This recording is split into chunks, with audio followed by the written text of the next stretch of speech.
안녕하세요, 홍익입니다.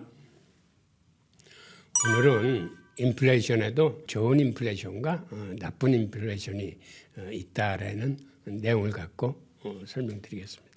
우선 인플레이션이 일어나면은 소비가 촉진됩니다. 즉 그 이유는 물건 가격이 오를 거라고 예상되기 때문에 소비자들이 앞당겨서 지출하는 그런 현상이 있습니다. 반면에 디플레이션이 일어나면 어떻게 될까요? 즉 기다렸다가 살수록 물건값이 싸지는 걸 의미하기 때문에 디플레이션이 일어나면 소비가 지연돼서 그 나라 경제는 뒷걸음질 치게 됩니다. 그래서 어떤 나라든지 이 디플레이션이 일어나는 걸 강력하게 지금 막고 있습니다. 그런데 최근 중국의 물가가 이 디플레이션 현상을 보이고 있기 때문에 중국 정부가 이거를 막지 못하면 일본의 잊어버린 30년을 맞듯이 중국 정부도 소비 위축으로 인한 이런 어려운 경우를 맞게 되지 않을까라는 그런 우려를 보이고 있는 겁니다. 그렇다면 인플레이션이 마냥 좋은 걸까요? 그렇지는 않고 이 인플레이션이 과하게 되면 즉 기대 인플레이션이 과도하게 커지게 되면 이거는 초인플레이션으로 발전할 수 있어서 아예 시장을 망가뜨릴 수가 있습니다. 그다음에 초인플레이션은 시장만 망가뜨리는 게 아니라 아예 그 나라의 국가의 정체성까지 이제 파괴시킬 수 있는 그러한 어마어마한 힘을 갖고 있습니다.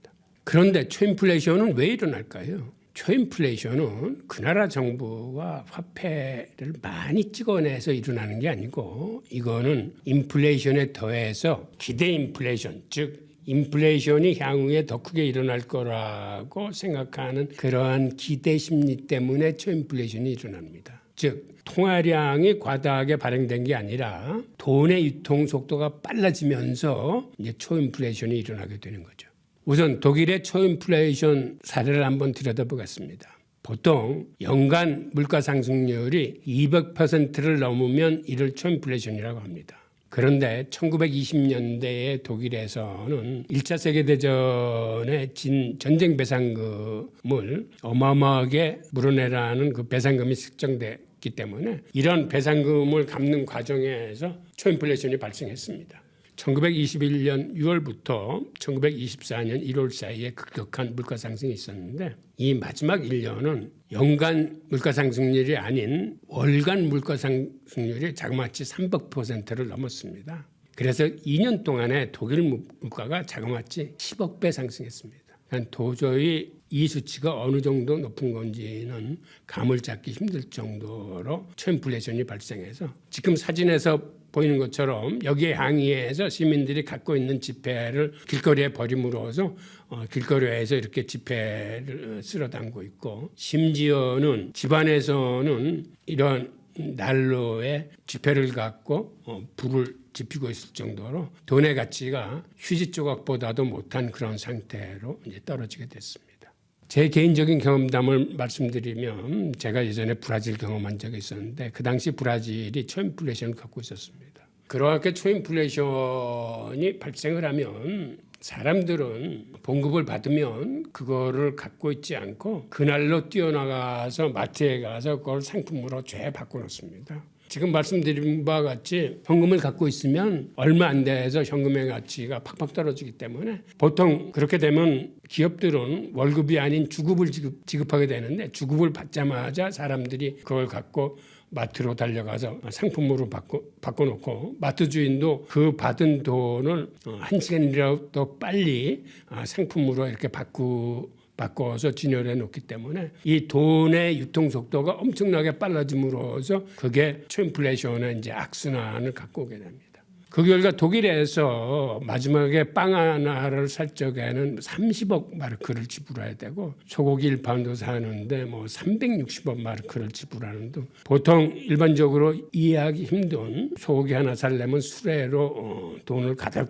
담고 끌고 가서 이제 하나 살 정도로 그런 초인플레이션이 발생함으로써 사회가 혼란 속에 빠져들게 되고 이런 혼란을 타서 히틀러 같은 전제주의 세력들이 이제 정권을 잡게 됩니다. 이런 악몽을 유럽이 겪기 때문에 유럽은 특히 인플레이션에 대해서는 가장 중요하게 지켜야 될 경제 원칙으로 삼고 있습니다. 그래서 유럽이 경제통화동맹을 위해서 1993년에 11개 국가 간의 마스트리트 조약이라는 게 체결돼서 그 당시 경제 수렴 조건이라는 게 발표가 됐습니다. 즉 유럽이 EU를 달성하기 위해서 먼저 통합을 이루어야 되는데 통합을 이루기 위해서는 통합이 될 때까지 각국 정부가 지켜야 될 물가, 재정, 금리, 환율에 대해서 구체적인 계획안을 제시한 게 있습니다. 하여튼 그 내용에 의하면 각국이 어떤 일이 있어서도 인플레이션을 연 3% 이내에 선제적으로 지켜내야 된다는 게 가장 중요한 원칙이었습니다. 이런 원칙이 정해지고 난 후에 유럽의 중앙은행들은 물가가 2%가 넘으면 모든 은행들이 선제적인 대응을 해서 더 이상 인플레이션이 발생하지 않도록 긴축으로 들어가야 되는 그러한 자연스러운 전통이 세워지게 됩니다. 그래서 이 이후 한 30여 년간 세계는 인플레이션의 목표치를 2%에 두고 2%가 넘으면은 각국 중앙은행이 선제적으로 대응을 하면서 어떤 경우에도 연 3%가 넘지 않도록 하는 데 초점을 맞췄습니다. 자, 그렇다면 어떤 게 좋은 인플레이션이고 어떤 게 나쁜 인플레이션인지 그 내용을 한번 들여다보겠습니다. 앞에서도 말씀드렸다시피 디플레이션은 소비를 지연시키기 때문에 경제 성장의 걸림돌이 돼서 이거는 최악의 상태를 유도합니다. 그래서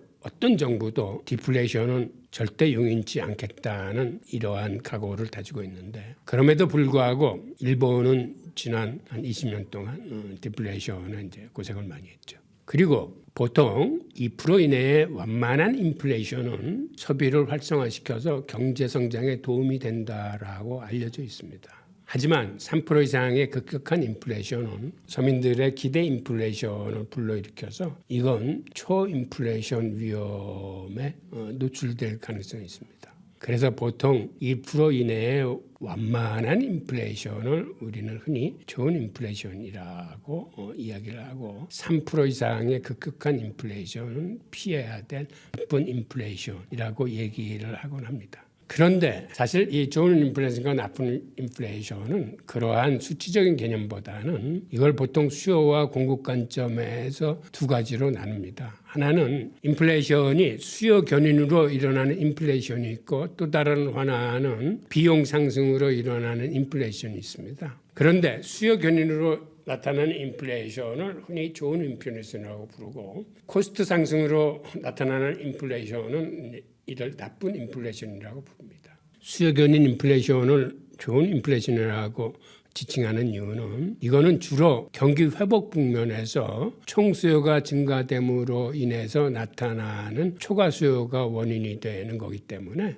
이거를 경제 성장을 유도하는 이제 좋은 인플레이션이라고 부릅니다. 반면 비용 상승 인플레이션, 즉 코스트 푸시 인플레이션은 이거는 원자재 가격 상승이나 임금 인상 등 비용 측면에서 작동한 거기 때문에 이렇게 기업들이 생산한 제품의 원가가 상승이 되면 기업들은 이 가격을 소비자한테 전가시킴으로써 물가가 오르게 됩니다. 그래서 이렇게 유가 등 원자재 가격 상승이나 임금 인상 등으로 나타나는 코스트 푸시 인플레이션을 이거를 이제 나쁜 인플레이션이라 이제 부르게 됩니다. 자, 이 과정을 그림으로 보면은 즉 수요가 견인돼서 나타나는 인플레이션은 이거는 경기를 확장시켜서 경제 성장을 떠올리는 역할을 하기 때문에 즉 좋은 인플레이션이라고 우리가 칭하고 있고 비용이 상승되는 즉 원자재 가격이 오르고 임금 인상이 되고 자산 시장에 거품이 끼게 돼서 상승하는 비용 상승 인플레이션은 우리가 이제 나쁜 인플레이션이라 지칭할 수 있습니다. 자, 감사합니다.